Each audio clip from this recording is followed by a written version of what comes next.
Yo, this is for Back to Black. I just saw a link for Taylor Swift doing an Earth, Wind, and Fire cover, and I listened to it. Well, I listened to a note, and I had to turn the shit off. If you guys listen to it, what are your thoughts? Let me know.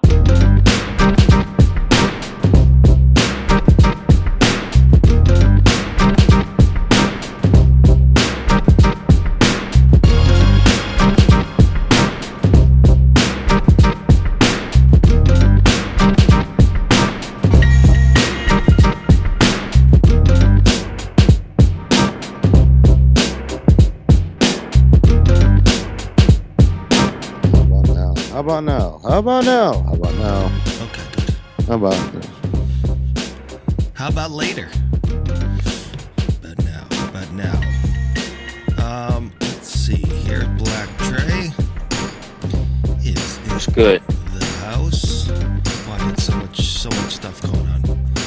Got a lot of stuff to get to. Housekeeping. We have a new video out today. Oh, that's so fire. We have a new animation. Have you guys watched it yet? I haven't watched it. I just watched it. I literally just finished it. Yeah. Oh my God. Shouts to West. Shouts to Anthony Nanian at. Oh, that guy's talented. Anthony Cartoons. Right? Anthony Cartoons. Hire him, people. Actually, he works for Bojangles. No, don't hire him. Don't hire him. He's got a job. He's got a job, and the job allows him to do cool stuff with us. So if you hire him, then he's too busy. Then he can't do cool stuff with us. So, but that guy's a genius. Yeah.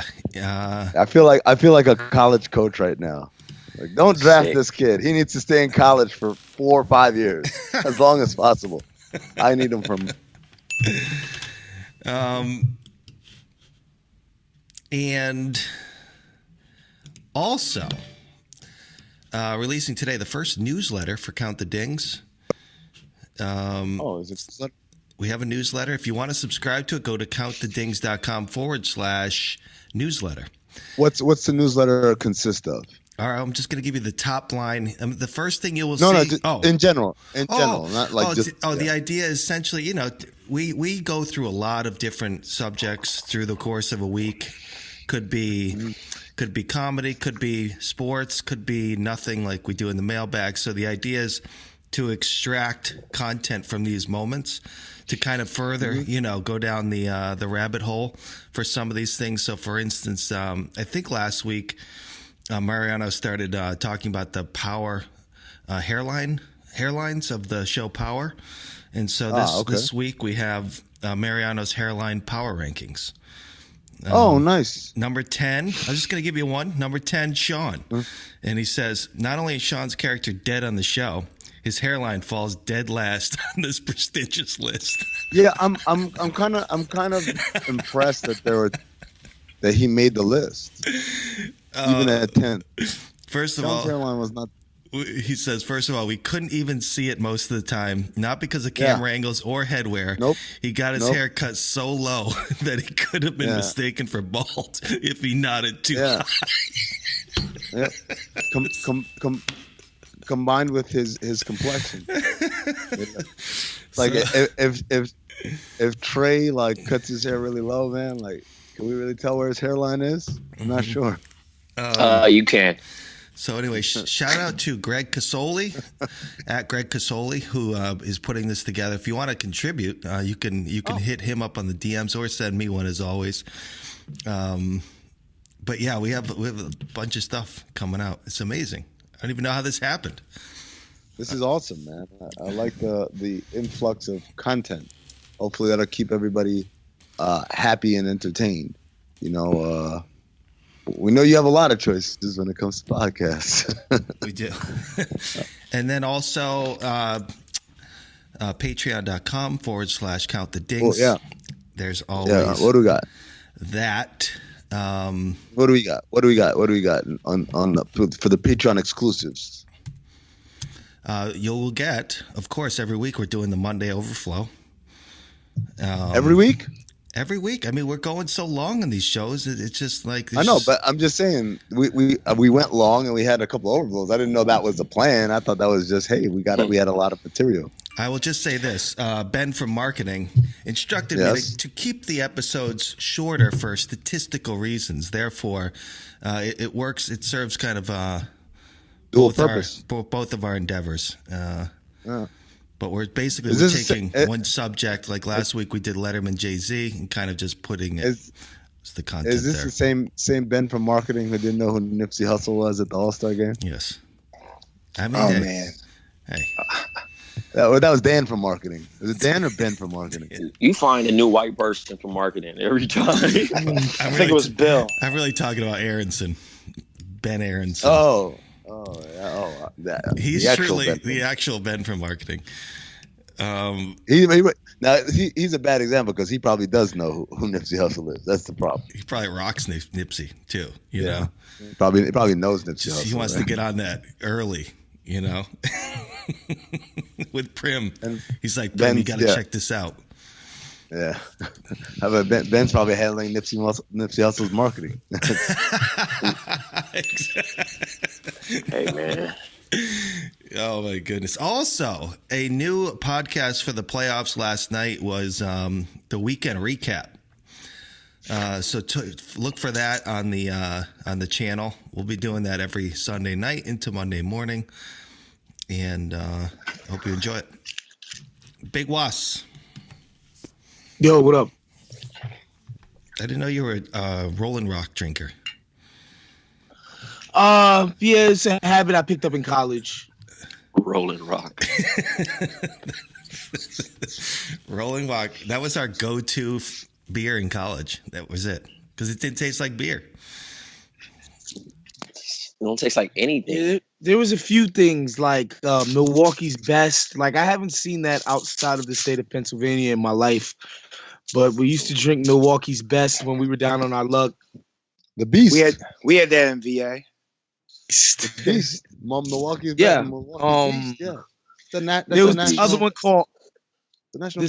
called Iron City, which I guess is a Pittsburgh beer.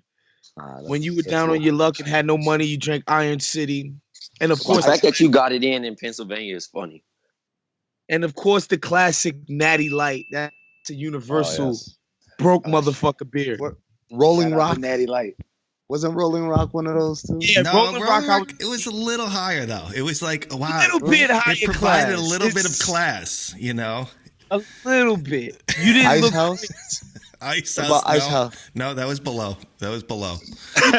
Something like Keystone Light was considered a step up from Natty. And then the real savages drank Natty Ice because there was more alcohol in it. But what happened to all the ice beers? What happened? Remember the Bud Ice? I used to drink Bud Ice. Remember Bud Ice had the penguin? Like the penguin starts singing doobie doobie doo, and then people get scared. Y'all don't remember these Bud Ice commercials? No, they were the best commercials. Man. No, I don't. Yeah, Bud Ice had commercials, but you weren't a real savage loser, damn near borderline homeless person if you never drank 211 Steel Reserve. That's the shout out to 211. My man said borderline homeless. That's sick. Will Brown, are you here? Yeah, I'm here, man. What's good? What's up, brother? Living. Hey, what up, Will, do you remember the Bud Ice penguin? I do remember the Bud Ice penguin. You know, all those ice bears, I feel like, maybe I'm remembering wrong. I feel like all the ice bears came out the same time Clear Pepsi came out. Mid-90s. That's a good theory. Clear Pepsi. That was terrible. I forgot all of that. Was the Hey. What is that? Oh, he's playing the commercial. Oh.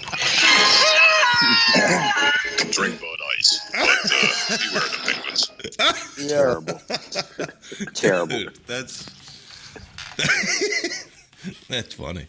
Hey, Waz, I had a college roommate. He would dog two 40s or 211 before we would go out. Nah, he can't do that. That was just, no, that was his pregame, bruh. That was his pregame.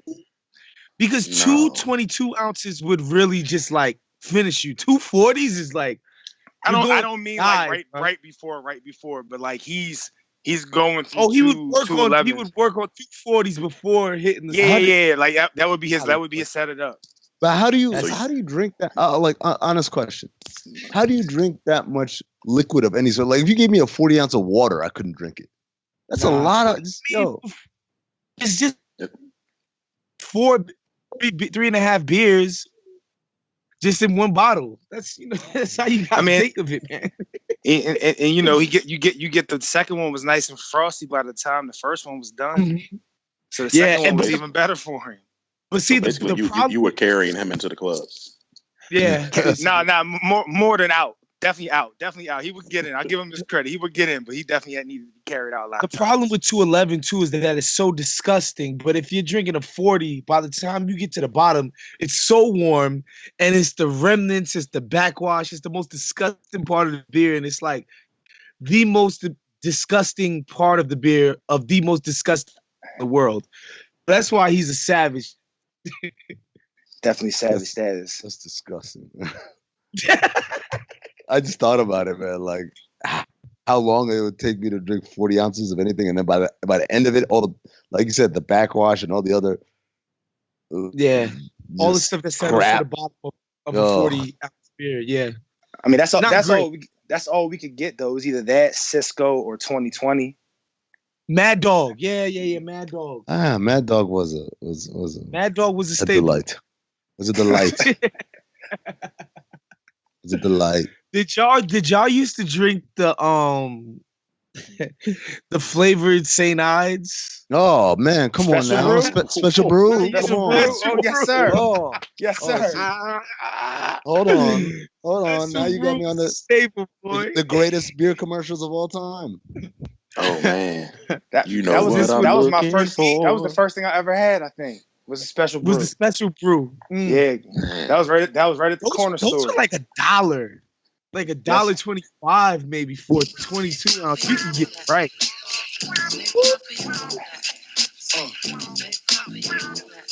I know you think, Jim. Well, goddamn, what did you drink?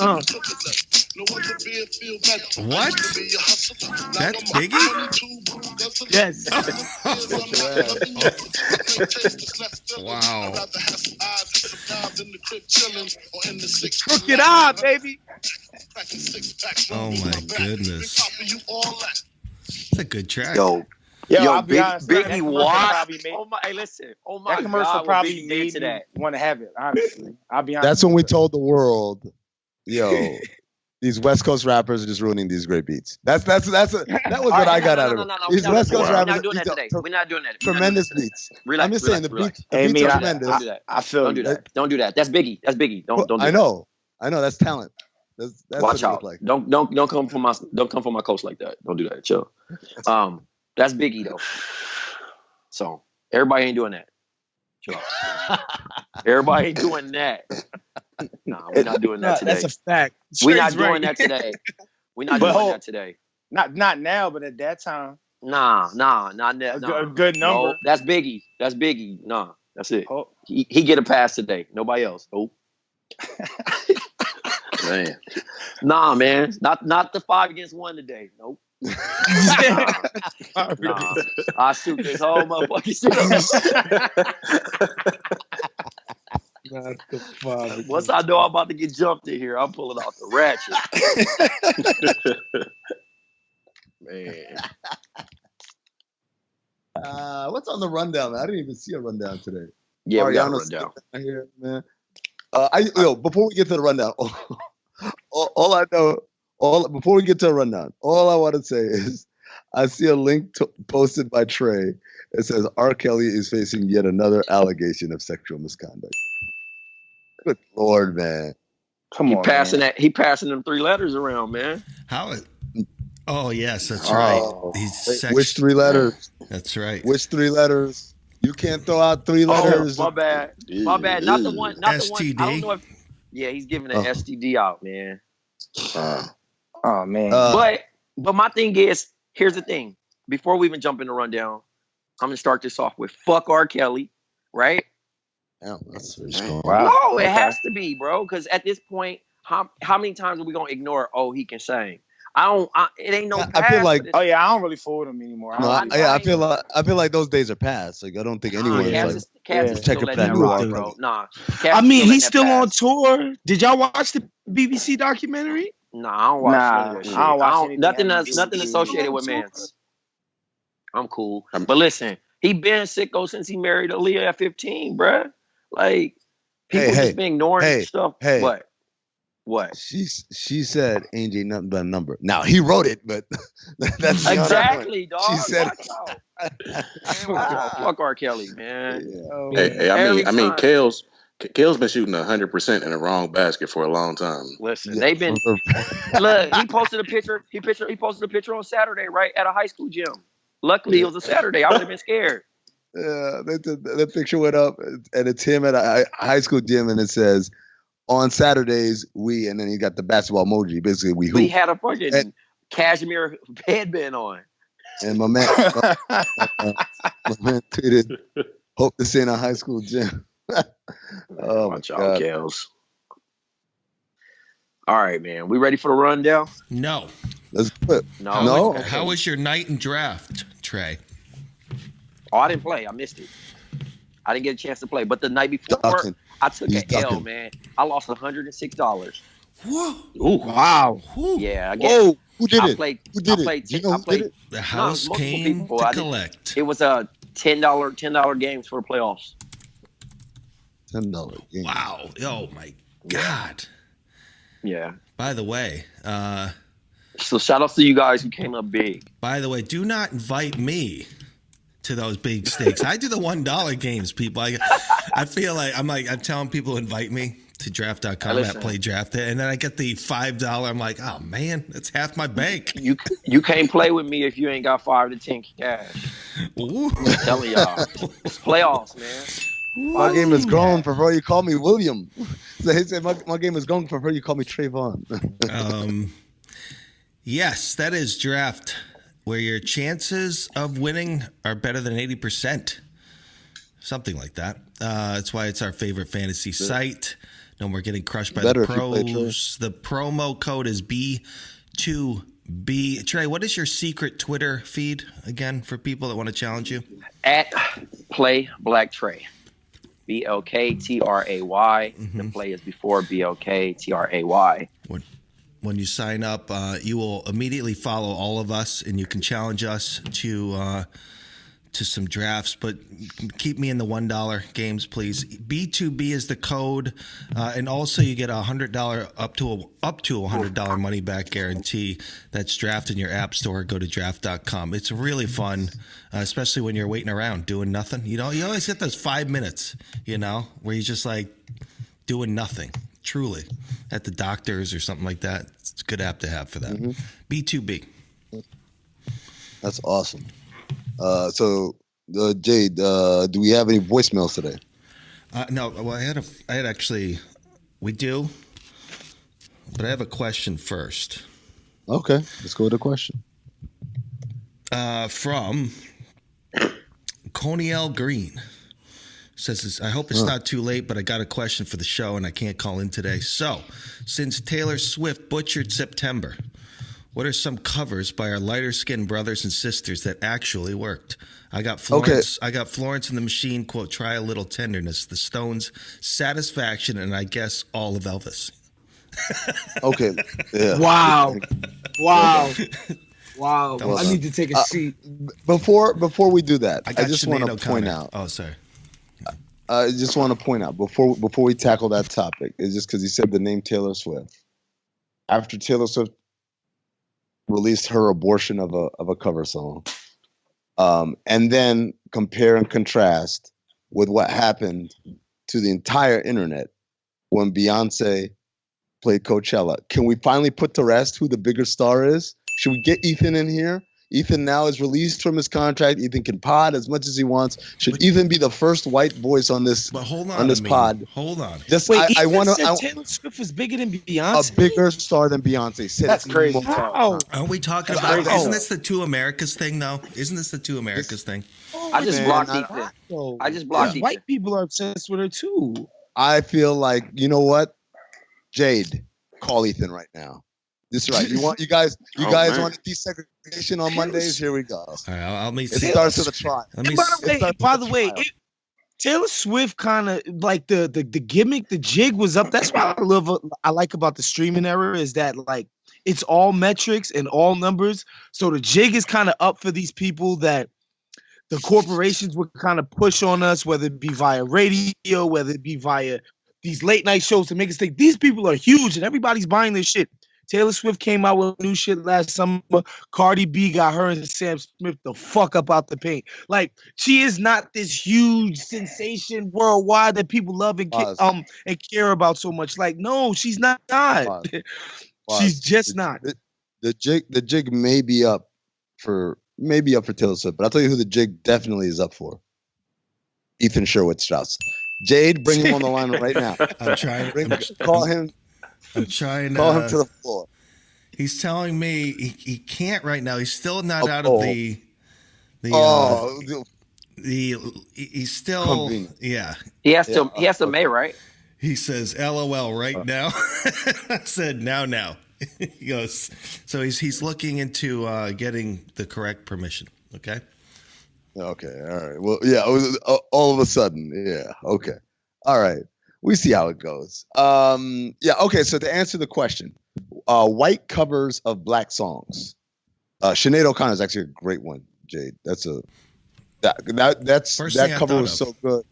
All right. Yeah. When we say covers, are we talking about actual songs that was released? They took doing the covers and just kind of just playing with it and throwing it up there. Even if they playing with it, like I'm a white artist and I like Paramore's Passion Fruit. I haven't heard that was cool. I saw that. That was pretty cool. I didn't frown at it. It was actually. I wasn't, because I was like, okay, and then I was like, oh, all right, this is much better than I anticipated. I'm going. Wait. You just went, Jay. Oh, sorry. Go ahead, because I don't really even have one. I've never even thought about this. This is my wheelhouse, man. Yeah, I'm struggling. Oh, okay. There you go, Jay. Wheel and deal then. I'm trying to figure out what Joe Cocker cover song was of a black person. Joe Cocker, Michael McDonald. Yeah, had a catalog of stealing songs. Well, I'm covering some of the shit. But I mean, because Michael McDonald's actually signed to Motown, so he was singing all these Motown songs. Joe Cocker sounded black, so yeah. I mean, I'm gonna say that. I'm trying to think of Daryl Hall and John Oates song, maybe.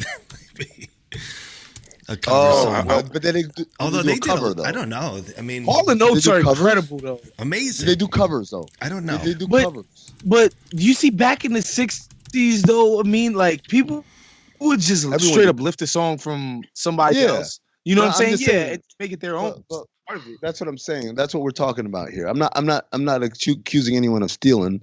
Although Britney Spears doing My Prerogative is pretty much theft. So I don't know if you guys know Joss Stone or not, but Joss Stone's first album was basically covers, and she did a decent cover of For the Love of You. Joss Stone thought she was a neo soul artist, man. I mean, it felt like it when she came out with that first album. Yeah. I just got put on the Joss Stone recently. Yeah, she's been around for she's been around for a minute. Black songs, and I thought she was cute. So yeah, I was up on it. I was watching that. Waz's wheelhouse. That's Waz's wheelhouse right there. I was watching the Letterman Jay-Z thing, and the chick that was in the studio sounded like her. At that one very moment, she did, right? Yep. And that's how I got put on Josh. Somebody played a comparison song for me. Shout out to you know what we need to have on. This is how my crazy ass mind works. So while we're talking about women that are Waz's wheelhouse, it made me think of a video I saw this weekend of the How About That Girl got into a fight with another white girl that likes to use black slang, and it went on Instagram. But this video was brought to my attention by our friend Big D. Oh, okay. And D was talking about how he hates like all of these people, all of this basically the new millennial like what's my man from Jazzman? Al Jolson. New millennial Al Jolson. And I'm like, man, we need to get Derek on this pod, man. I feel like Derek will be tremendous on this. But yeah, that's mad off topic. So is there anything else? Any other cover songs we could think of? White people singing black songs and doing it well. I mean, there are so many. Are there? I mean, there are so we have many. A name. Jay just said there are so many. I'm saying, Jay, you better relax. Wait. Are you going reverse? You reversing this? Jade. Sorry, No, I'm not. I'm just saying, like, the concept that there are so many songs with white people doing black covers so amazingly. Well, yes, they got confused. Oh, well. I'm not saying well. white people doing covers. Well. White people doing cover songs well. Oh, yes. doing them well is a Right. distinction, Well, Jay. that's a That's why big I was like, thing. oh, okay. Wait a minute now, white boy. I guess number one on the list would be Hound Dog by Elvis Presley. But I found a more interesting thing. 8 songs white singers ripped off of black musicians. Okay, all right, let's go. Just 8. Top from Just 8. Number 1, Muddy Waters and Willie No. Gibson. No. Well, You got to start from the bottom. What are you doing? Have you never read a list before? We start 8, move up to 1. No, because the list goes better the other way. Trust me. Okay, all right.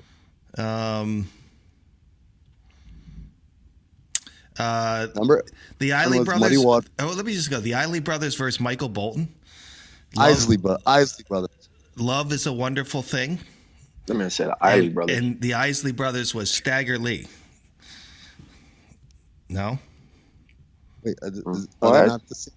Okay, now I'm confused. There's songs like where So did they remix the song and publish it under a different name? yes. So like the I was thinking about like Marvin Gaye versus Robin Thicke, for instance, Blurred Lines. Oh, okay. Got to Give It Up would have been the Marvin Gaye song. Anyway. That's you. Surfing USA, the Beach Boys, was apparently ripped off from Chuck Berry's Sweet Little 16. You know? Oh, I'm looking at the list now. Barry sued and got songwriting royalties and writing credit. Hold on, I'm gonna listen to just a little bit of this Chuck Berry. Oh yeah. Oh my God. Right? Oh my God. Oh no. Yeah, they literally stole they stole the. Oh my God. Yo, Dude, that's a dead rip. Hold on. They stole the melody. They stole the instrument, like it's a guitar, like and then it's like they stole the concept, right? Like the concept of him naming different places, like in Pittsburgh, PA, in Texas, and then they stole the melody, like that whole melody. They stole that too. How did they think they could get away with it? Well, I guess you're white and black. Back then. Exactly. Now. Never mind. Now. Wait. Oh, that was Tom Petty who sued that dude just recently. Tom Petty is just a legendary name, period. Tom Petty's black. Right? Yeah. Tom Petty is not black, Jade. Katy Perry's Dark Horse apparently ripped off Flame, Joyful Noise. Anybody?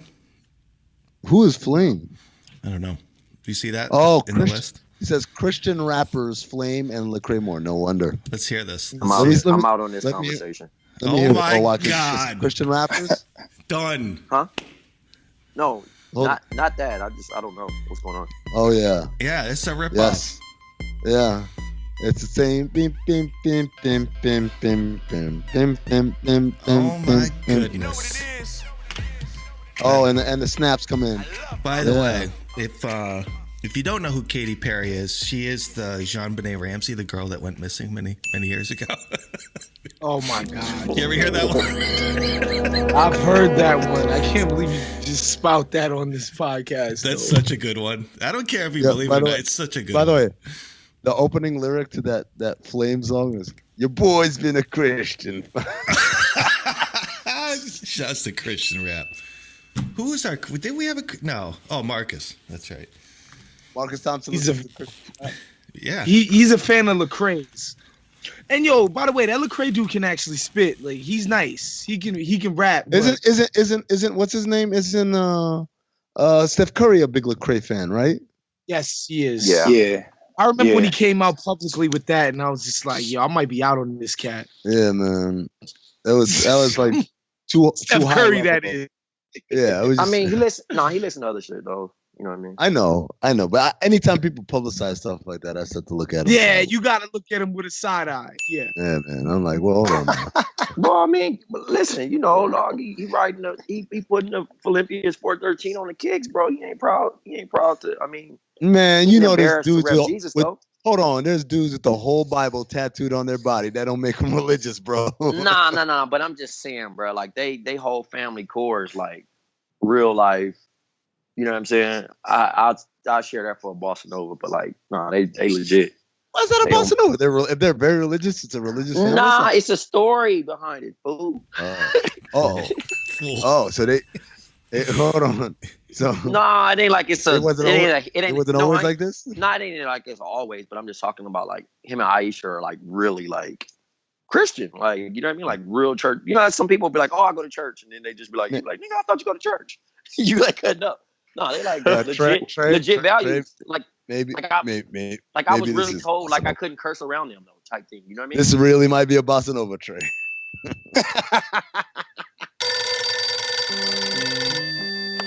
Yo, Jay, this was Black to Black. It's Rich Guns. I wanted to call to say that Amin said the realest thing ever said on your pod about reggaeton and Spanish people and how when that came out, they turned their back on black people. And it's the truth.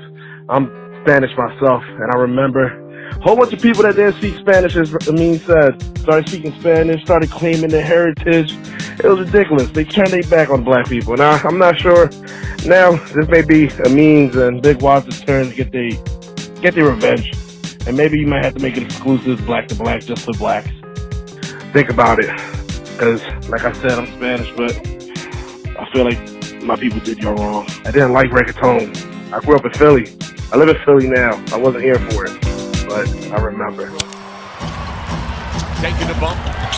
Russell looking for Ferguson in the corner for three. Bang! Westbrook is out of his cotton-pickin' mind.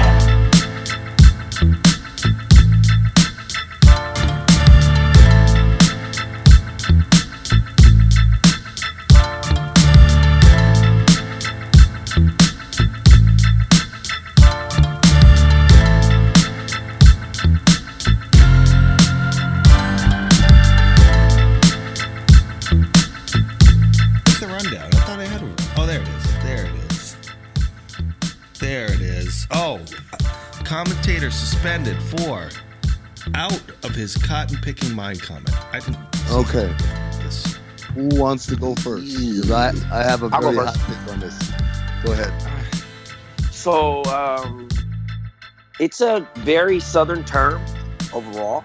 I mean, no kidding. no, but I'm saying like it's universal. It's not just kind of one direction as far as race wise. I know. But a lot of people just, obviously it hadn't been used in a long time because especially things don't age well, especially in this era. You know what I mean? I just learned that the E word is pretty bad. What's the E word? The E word? What's the E word? Eskimo. Yeah, you gotta call them Inuits, right? Inuits or indigenous. Yeah. Indigenous. So Jade, I'm no longer calling you my Eskimo brother, man. Yeah, so you know what I mean? Like some things don't age well, and obviously, somebody brought it to my attention, like, hey, I didn't think anything of it. I didn't, because I've heard it so long back when it was actually not a problem. But of course, the player that was involved in the play happened to be African American and associating cotton picking with the black player, it's problematic. It's like calling him a slave, but nobody's thinking that deep. And I think the punishment was unfair. Like, I mean, so here's my. I don't think he meant it in that perspective though. Like, I'm not gonna be like, yo, fuck that guy, he a racist. Like, like it's a term. Trey. I think what I thought was a hot take is gonna be all of us agreeing. Because like my thing was this: I grew up on them Bugs Bunny cartoons, and I know Bugs Bunny was exactly the most. Yosemite Sam. You out of your cotton picking root and tooth, man. Like he'd say stuff like that. So I never like made the connection. But now as an adult, I think about it as like, where would that term come from? It could only have come from one place. I'm not saying that's what they meant when Yosemite Sam used it. I'm not saying that's what my man Brian Davis said when he used it. I'm just saying like the origin of that term. When did people start saying it? It was probably when some slave started acting up and someone said, hey, that nigga's out of his cotton picking mind, right? And then it just became a thing where like it means like, yo, you're amazing, you're doing something out of the ordinary, right? But I understand both sides. Like my man used it. I'm guessing he's older than me, so he probably grew up watching Yosemite Sam say stuff like that, and in the same way, never really thought about it. And in a way, Trey, I agree with you. Like he clearly didn't mean it in any sort of racist fact. It's not like Phil Jackson, not like Phil Jackson speaking derisively about LeBron's black businessmen. Yeah. Like that to me was a lot more loaded language. This was just a dude like gotten excited and said something, like because Yosemite Sam gets excited a lot. But at the same time, the only way we can make it known that, hey, that term ain't cool no more. And then B, also let some of these people feel like they got their pound of flesh. You give him a little one game, sit it out, bro. He comes out with the apology. We all move on. And so I don't begrudge the dude. I didn't take too much offense to it. I understand how that's a term now that we can't use. And we just move on from that. And let bygones be bygones on that one. Yeah, I mean, like, I'm not going to throw stones at him for the rest of his career. Yeah, like people like he needs to get fired. Like, yeah, really? it's not that serious, man. And that's the thing that I look at it like. We're now in an era of like you need to be fired with anything, And I naturally look at it like you could tell when somebody's racist, bro. Like you'll know when somebody's racist. Like that nigga racist. Well, here's racist. This is what I'll say. The trade. If I was someone who did not watch basketball much, or maybe I didn't watch the Thunder, and I would just say it's Russell Westbrook. He plays in Oklahoma in front of a really white crowd, and this white dude just like I can see how people would make those leaps without any context or background or extra information.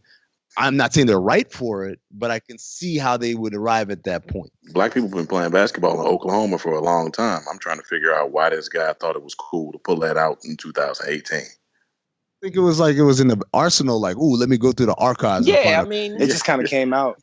He got excited and he said a word. All right. What if Gus Johnson said that? What if Gus Johnson said it? I would have loved it. Gus Johnson, we would have laughed. Is he a friend of yours, Amin? This dude? Gus? No. Brian Davis? Yeah. No, he's not a friend of mine. I've listened to his play calls before though. Like I'm familiar with him. I don't know him personally. Gotcha. But again, it's we just can't confirm that he's not a boiling racist then. I guess that's true. This is true. Boiling racist.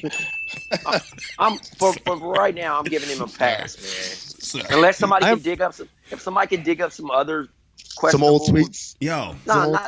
Not Russell Westbrook needs to go back to cotton picking. Just a questionable play call, like you know what I mean. Like he threw it in there like a jab. Like, oh man, only reason he's dunking like that is because of his jeans. Like he's like, whoa. Wow. Yo. This is his questionable call from the Vaz. They dig it up and say, oh, Russell Westbrook trapped in the corner. Oh wow, he just nigga rigged himself out of there. What a move by Russell Westbrook. I think we have a new segment, a video segment. Wow. So are we expecting this guy to get the Marv Albert treatment and get a little suspension on the side for this? He got a 1 game. He got 1 game suspension. Okay, and 1 game is fine. Like, I don't want the dude to get fired for this, but it's good to like make an example of his ass. I'm just letting them know. It's not even, it's not even making an example. It's hey, he said something that clearly in 2018 it ain't cool to say no more. It ain't cool to say no more. And so this is the way we let the world know it's not cool to say this anymore. That's all.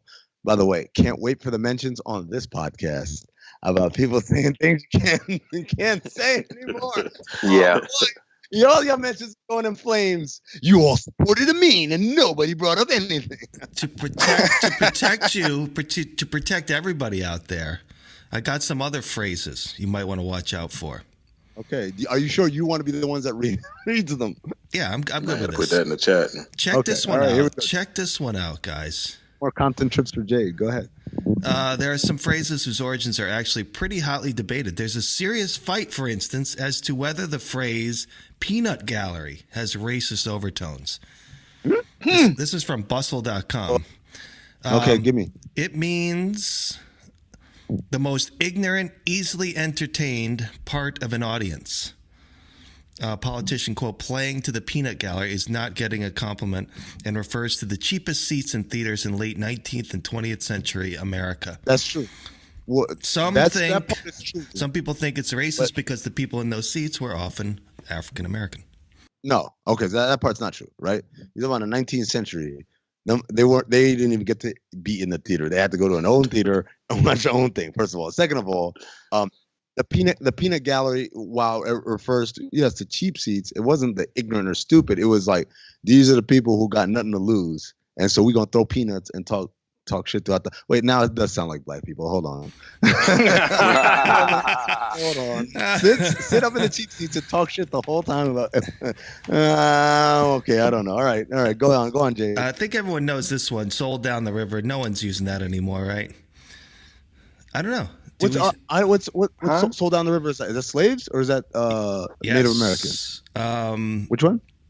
Hold on a second. The river in question is not a general metaphorical one, but two specific rivers in the American South, the Mississippi and Ohio rivers. Being sold down, one was, you guessed it, a reference to the slave trade.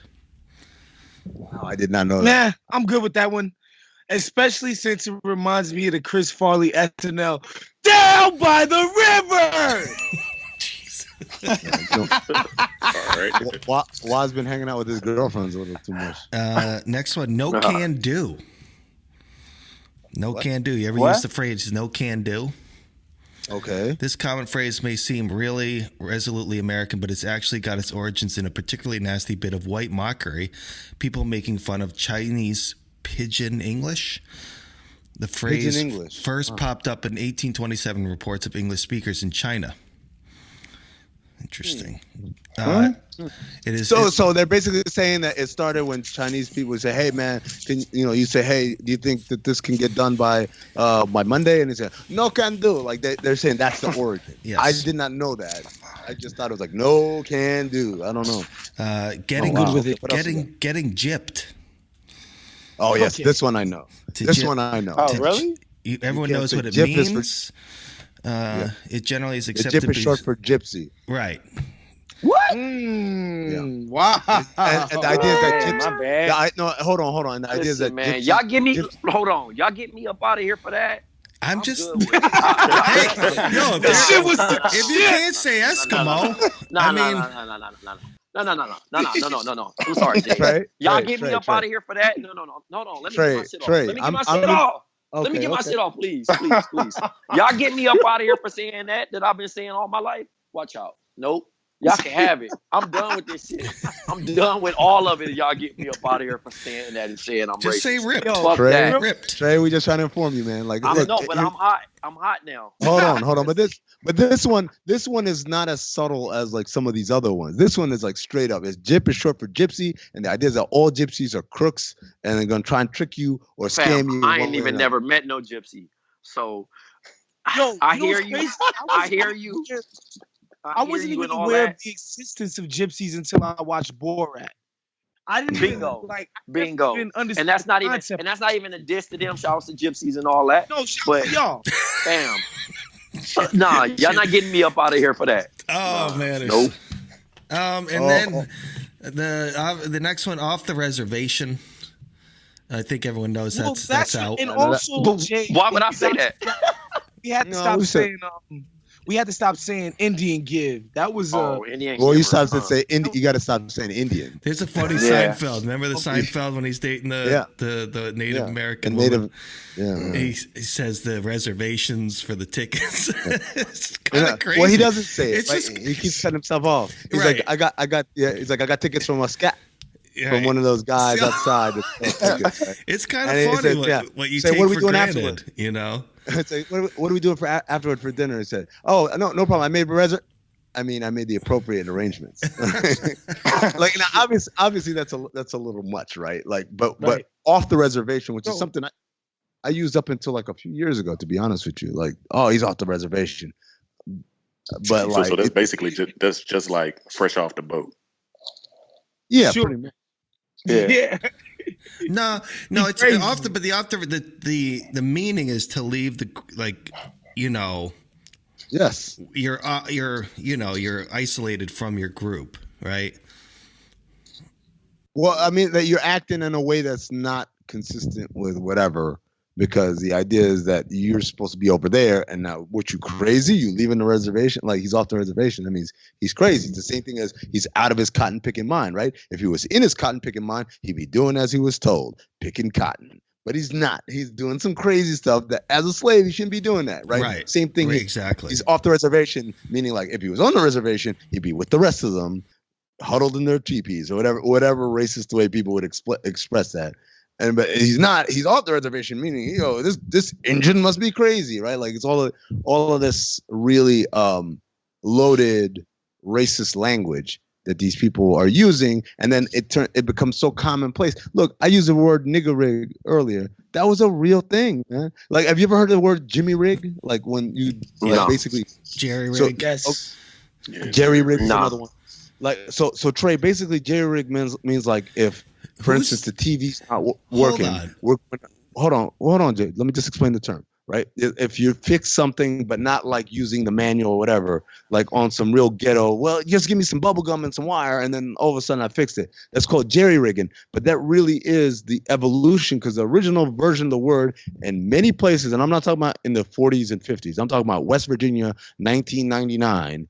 I'm with Proof, and one of his friends, his little white friends there, was like something wouldn't work, and I was like, just nigger rig it. Like, what? You're like, what? He's like, no, like when you use da-da-da, he's explaining it just like I explained it, but like, yo, you can't use that term, man. It's offensive. But that was the original term. It's the modern term would be to MacGyver it. That's the new thing now that people say. But originally, and a lot of places, like I said, in the South, they'll say nigger rig.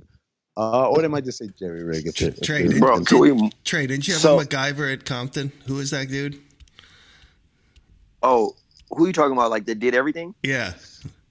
Oh, he's not even my quote unquote Uncle Lloyd. Uncle Lloyd. Oh, shout out to Uncle Lloyd. Shouts to Uncle Lloyd, man. Uncle Lloyd I don't know how he had the discount at Pep Boys, but he would hook everybody. He would be able to fix everybody's car, and his estimate was, I don't even know why he would say certain numbers. Like, they would be like, listen, I don't know if it was to pay for like beer and other things. Like, I don't know. But my man could fix your carburetor for like 60 cash. You know, that's like normally. So he'd be like, yo, go, hey, you, like, a girl literally just DM'd me the other day asking for Lloyd's number. Cause I was like, yo, my Uncle Lloyd know how to fix cars. And like, I was literally being serious. She was like, okay. So Lloyd really fixed her car. And then she'd been looking for Lloyd for 3 years. And I ain't talked to Lloyd in a long time. So I'm like, let me go search his number. And I found him, and he fixed her car again. So shouts to Lloyd, helping the good people, man, the hood mechanic. Lloyd is, realistically the LeBron meme with the cigarette in the ear. Right. And the durag. Yeah. Lloyd. That's like Victor Oladipo, Victor Frankenstein. That's Uncle Lloyd, man. My man Lloyd, dog.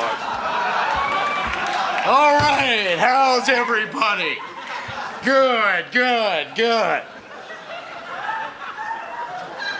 Now, as your father probably told you, my name is Matt Foley, and I am a motivational speaker. Now let's get started by letting me give you a little bit of a scenario of what my life is all about. First off, I am 35 years old. I am divorced, and I live in a van down by the river.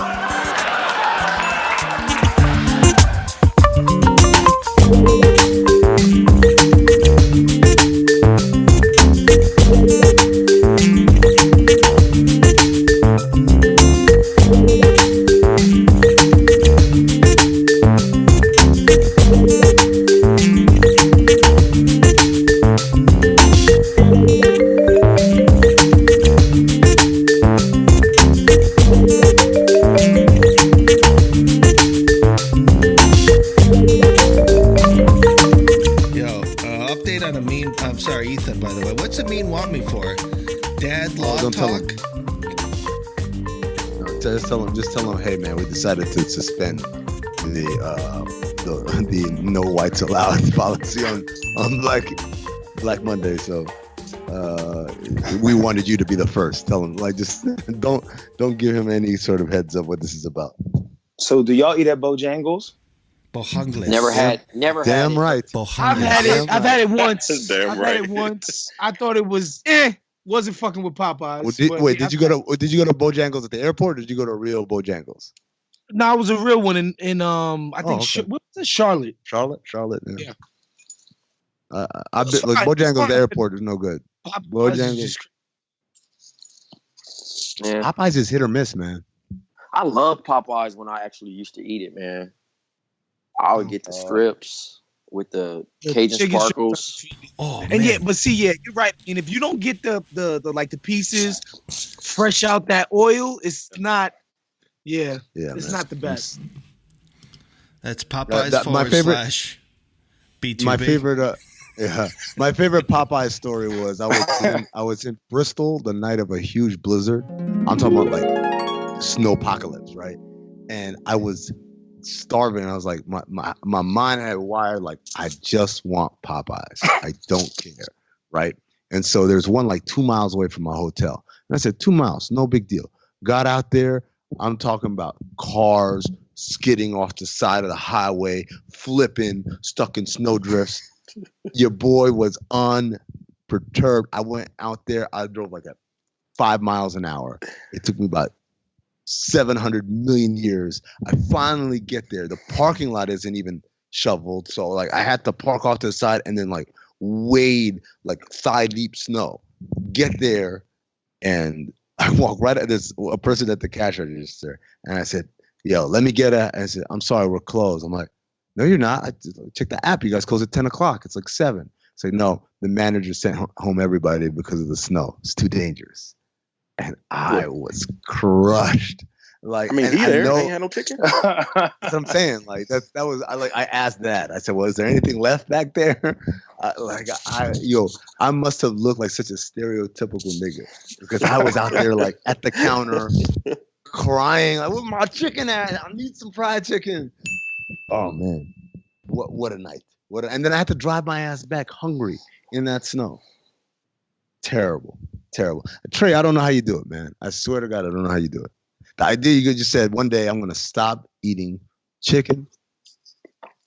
Well, I mean, it's really, obviously everything gives you cancer now, sadly. But I know my family history and pretty much, hereditary wise, what I'm susceptible to. I mean, so I try to stay away from most stuff that quote unquote gets me, that leads with the bloodline, like as far as like alcoholism and drugs and, you know what I mean? And then prostate cancer and other cancers. So I'm just trying to see if I have an upper hand on it. I mean, if I get it, then, unfortunately I'll try to beat it or whatever, but that was one of my main choices, when I turned 30, to just eat better. That was it. I'd rather be on the earth more than just loving chicken or dying it. The rapper Fonte says he has some stuff, has a song called Expensive Jeans about black people just like, hey, my dad died from a heart attack. and we're serving the same food that killed them at the repast. Like, that shit's real, dog. But people just, you know what I mean? Hey, fuck it, I'm gonna die. I love chicken that much. Like, I can't do it. I'm sorry. Not to go like super deep on that shit.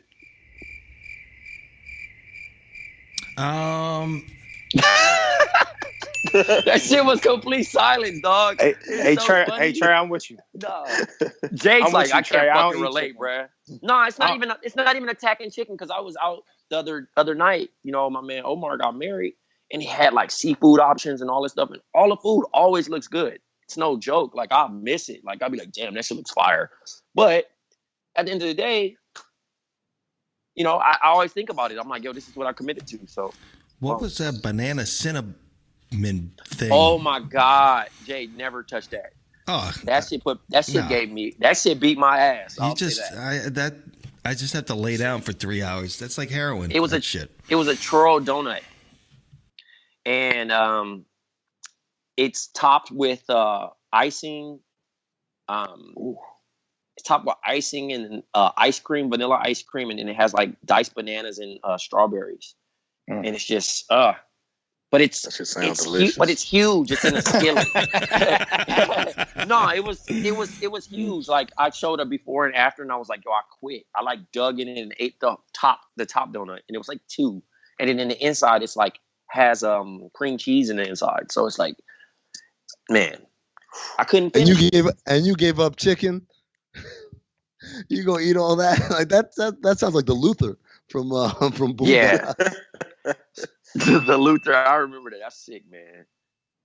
Yeah, definitely, man. I don't know. I seen my guy LeJethro Jenkins order it, and you know, I had linked up with Jenkins and Jones, and they had ordered it, and I was like, yo, that looks crazy. Let me get one. Bad idea. Wow. Terrible idea. Gave me a fade. Yo, okay, so this was probably the most interesting thing on the rundown, to be perfectly hold on a honest with you second. guys. Okay. I do have one Ethan Strauss. Should I delay him? No, if he's ready, let's bring him on right now. All right. What?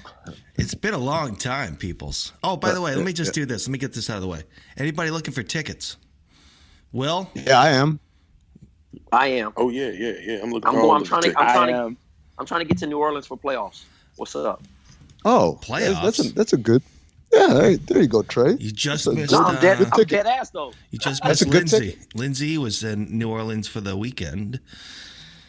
If you are looking for tickets, go to SeatGeek with the promo code B2B. That is B, the number 2 and B.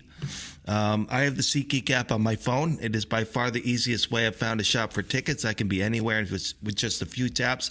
Can instantly find seats. Somebody used it for something recently to buy tickets to. You did. You went and saw Wizard of Oz, right? I went to see the Wizard of Oz. Amin, thank you. And the kids loved it, especially my daughter. And you got the tickets off of SeatGeek, right? I did. I did indeed. There you go. One of the best aspects of the site. Keep telling people, if you're not happy with the price of the tickets, you just put your email in, and when it goes down a certain percentage, you get pinged to let you know. When they're ready. It's kind of like the oven of ticket making. Yes. Nice. It saves you time and money by searching multiple ticket sites to compare prices and find amazing deals to get you the most bang for your buck. It grades every ticket based on value to help you immediately identify the best seats. This is another good aspect.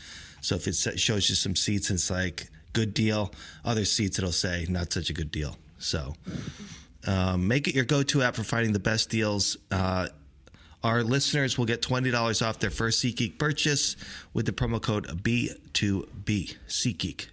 All right, now it has been a long time, peoples. A long time since this guy's been on the show. This must be very exciting for him. Like, he probably never thought in his wildest dreams that his Count the Dings network debut would be on a Monday. And if it were on a Monday, it'd be on some other like auxiliary pod, not the main Monday show.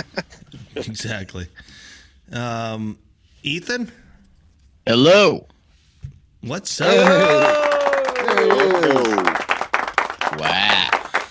I feel like I'm trespassing.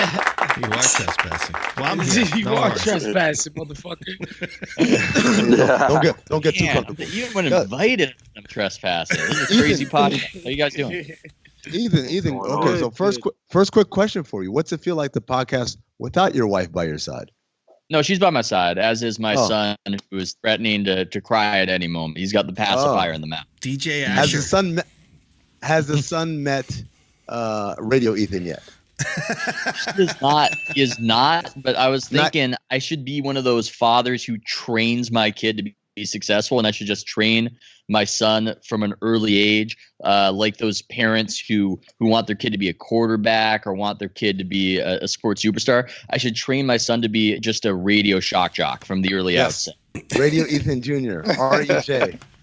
RJ. Radio Jr. There you go. That's his name, RJ. Okay. And so you really quick, you're excited. New opportunity here. You're going to be writing for The Athletic. I think that's the French pronunciation. The Athletic. Yeah. I'm thrilled about it, man. It's been a while. I was tweeting about basketball for the first time in a long time, and to get people pissed off at you for dumb reasons, I missed it. I have to say, I really did.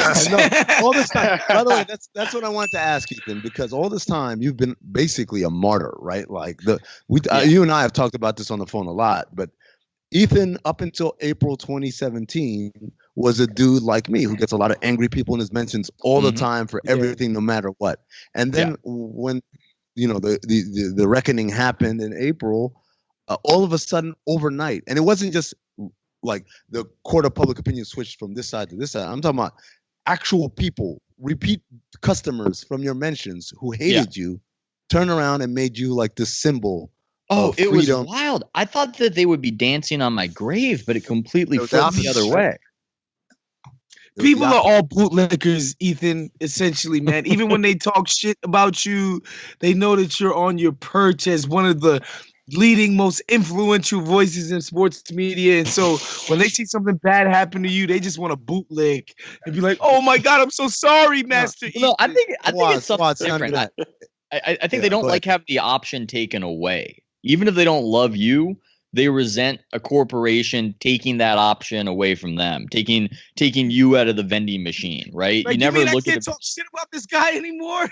Yes. I think sure, maybe both of those things are in play. I think the main thing is people love to hate the evil empire, which means when the evil empire does something, automatically it's wrong, right? Oh yeah. So hiring Ethan, you're wrong. He sucks. Keeping Ethan on, I can't believe he survives. He sucks. Letting Ethan go, what are you doing? He's awesome. Like you suck. Like it's just always whatever you did, that was a wrong decision, right? And I thought a little bit of it too, because I have been in this nice little sweet spot, this gray area where people like me, and it's like Huck Finn. And you're at your own funeral, watching everybody say great things, and. Or was that Huck Finn or The Adventures of Tom Sawyer? Anyway. He's back. He's back, baby. But it wouldn't matter. It wouldn't matter, because when you've been fired, people give you some leeway to make mistakes like that. And they make excuses for you, and they talk about all the good things you did. They forget about the bad things. Right. And I was just fucking around on Twitter joking about the Gather versus Travel, and I'm getting hit by Houston fans, and I was thinking, oh yeah, that's what this world is like. That's what this world is like. That was a classic. That was a classic NBA Twitter response too, by the way. I loved it. Have they hit you with "This is why you were fired"? Yeah, they haven't hit me with that. But it's funny to me because I didn't even have a real opinion on whether James Harden is traveling or not, and I don't care. But I was reminded that in the playoffs, this is a population of people who are charged up, and they're looking up about traveling. Oh yeah. But the traveling Crusaders, that's a thing on NBA Twitter. It's yes, definitely. Well, I mean, like the worst part is you can't even make a joke. You're just joking about something, like, and people want to have actual serious conversations. I'm like, no, I don't care. I was just saying it's funny because it reminds me of the B-Dot video that he did way back when he's just keeps doing that. By the way, a certain head coach does care quite deeply, and might have been I'm sure. Hopefully, he was DMing you and not. I mean, texting you and not trying to DM because that certain head coach isn't that good at it. So Ethan. But enough about Ty Lue. But yeah, you were saying. Well, yeah. So the people can find your work how? They can go to The Athletic, but also because it's going to be a little bit of a run up until I'm writing articles on The Athletic.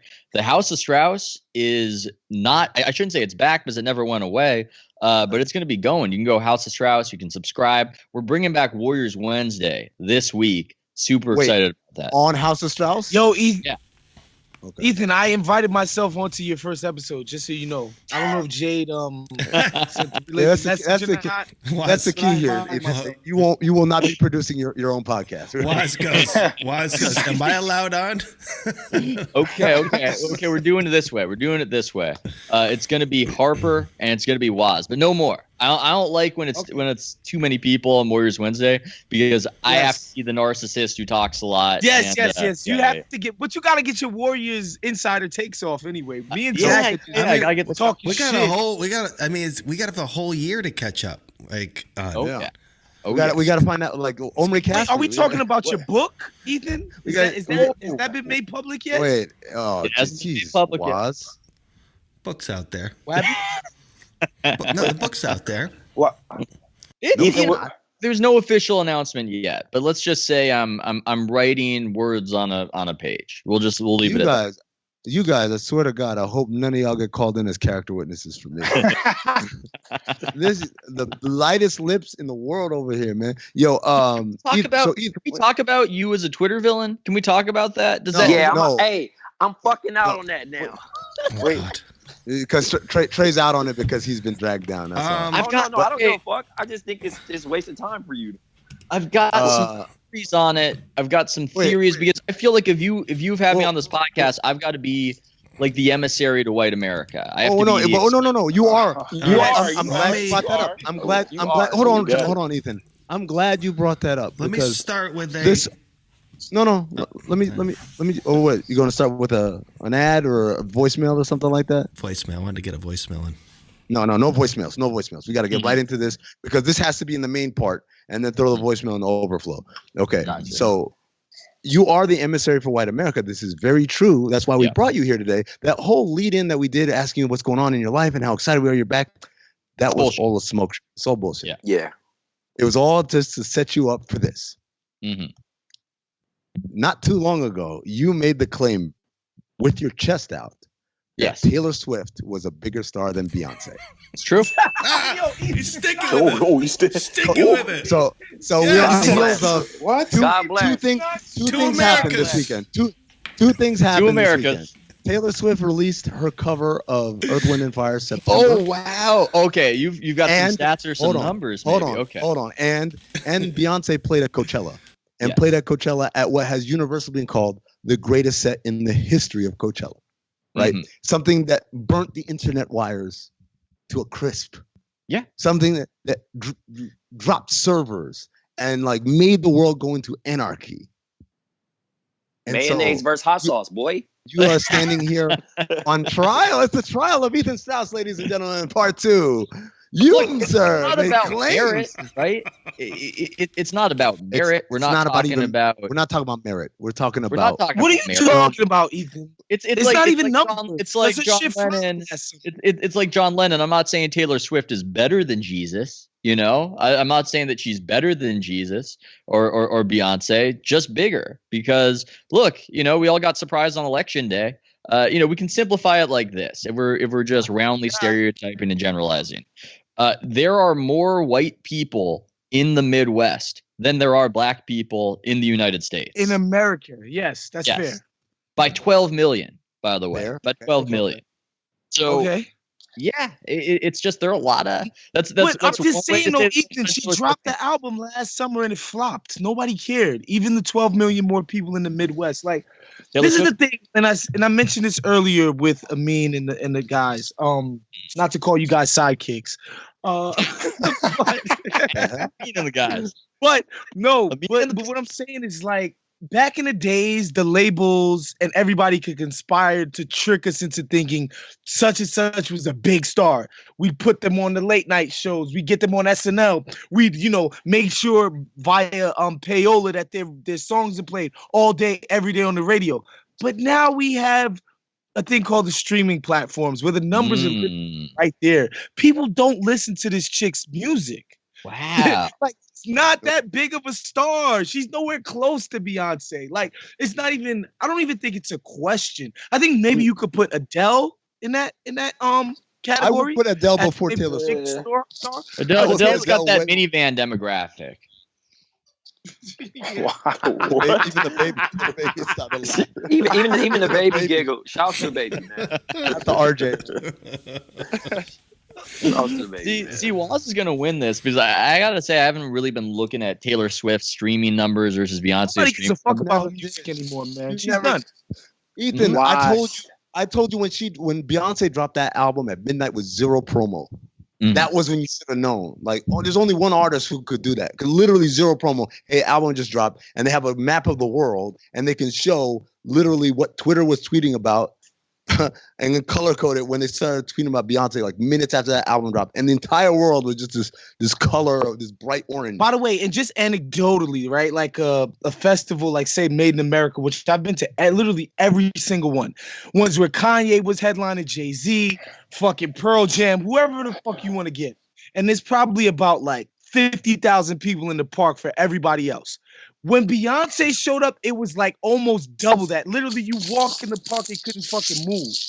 Like, she's just on another level from every other artist out there. So wait a second. So are we saying that the album copies, that doesn't count? Like when I read that Taylor Swift's Reputation, shows everything. When I read that Taylor Swift's Reputation in 2017 sold over 1 million in 4 days, and that's some sort of record. I don't know anything. That's the sold and all of that. That's just, the RIAA came up with some arbitrary, because nobody buys anything anymore. They came up with some arbitrary way to call shit platinum and gold and all that other shit. But I'm just telling you, like, Taylor Swift is not some, and again, this is Beyonce. She can go in Taylor Swift's backyard and say Kansas City and do 3 nights and sell them shits out. Like, she is not some, made up concoction in the black community. And also some local and also she doesn't need the Daily Mail and TMZ and all them to keep her name hot in these streets.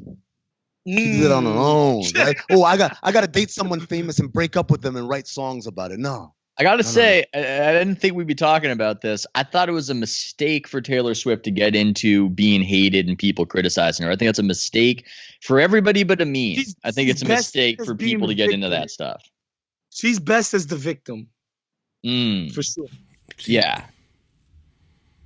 So are we done with Ethan here? I'm reading Taylor Swift had the year. I have theories. Taylor Swift had 2017's top selling album. Why am I reading this?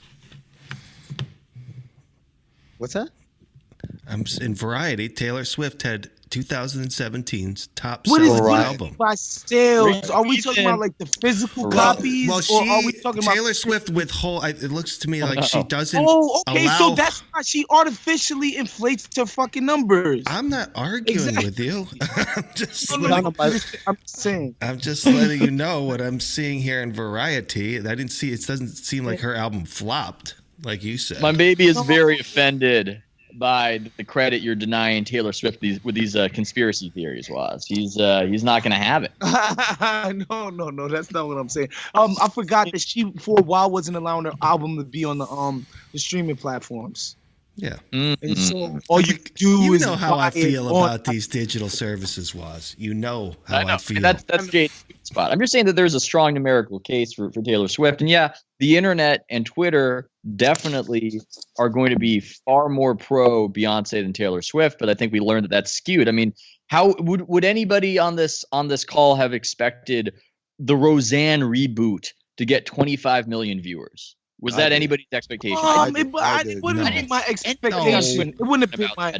No, it was my expectation because I know how many people voted I know how many people voted in November 2016, so I expect at least half of them to watch that show. Nah, not me, not at all. And that's because I don't spend much time thinking about flyover state. 400 people in your entire town, America. So I didn't expect it. So you're right.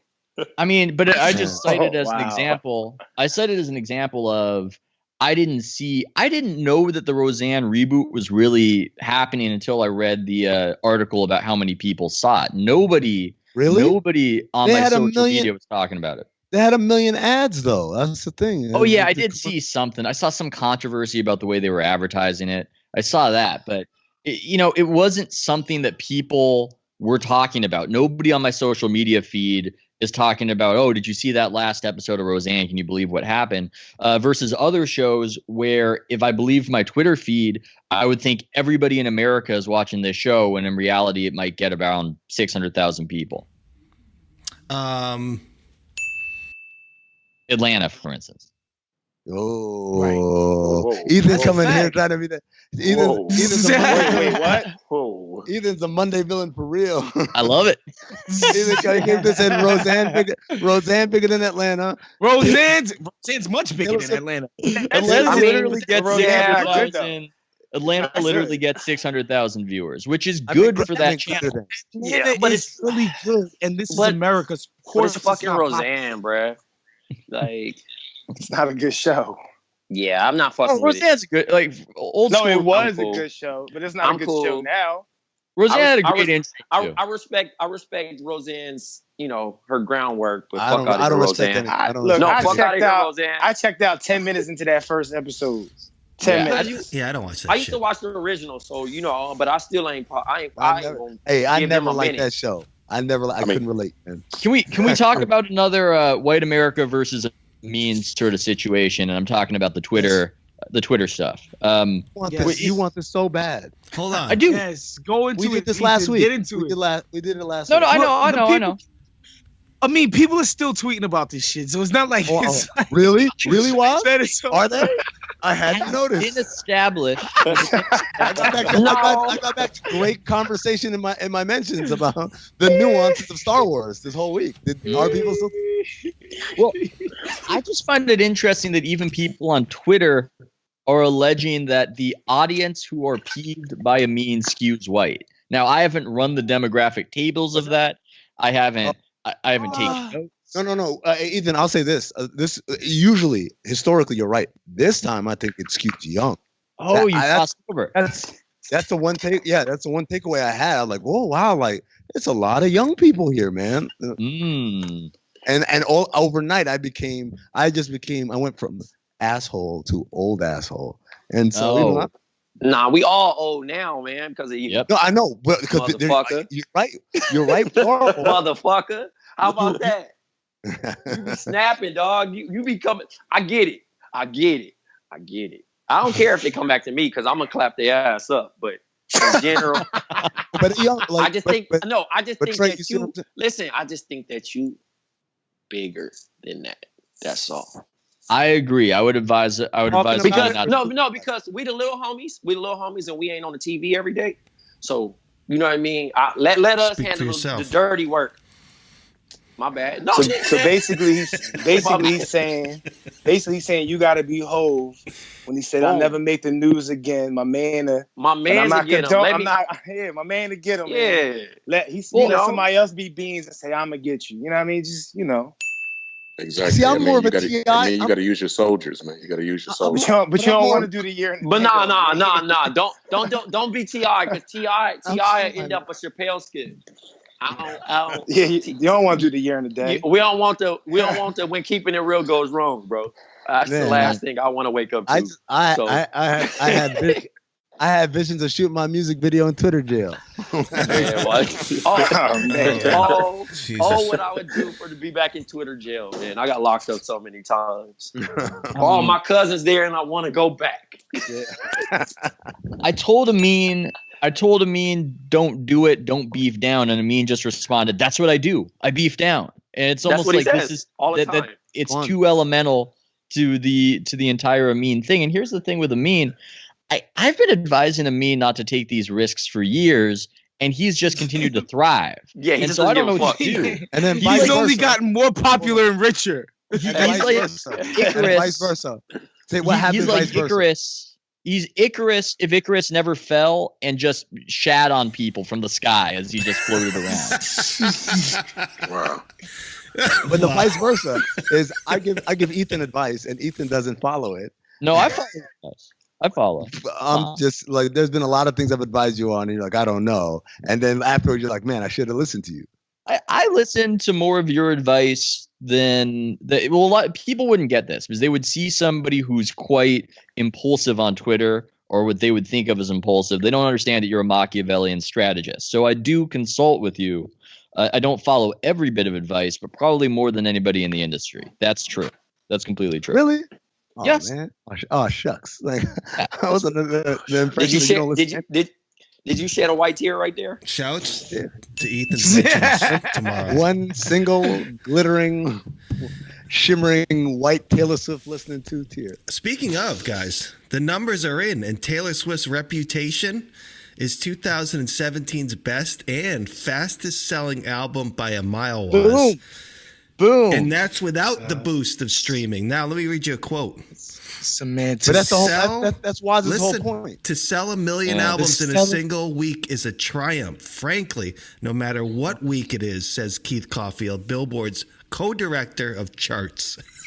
Wow. She's cheer captain and Waz is in the bleachers. I want to be a co-director of charts. Yeah, Ethan, nobody got She that. dropped her single. She dropped her single last year, right? It was a brand new single.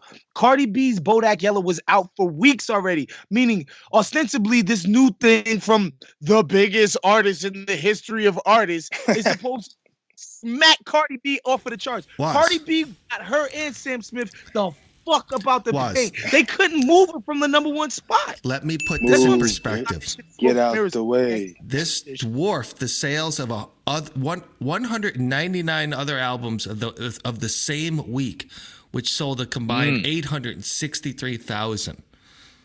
I mean, hold on. But this is my thing. We're talking about physical copies, right? And physical copies, nobody else does it because Taylor Swift is depressing her streams.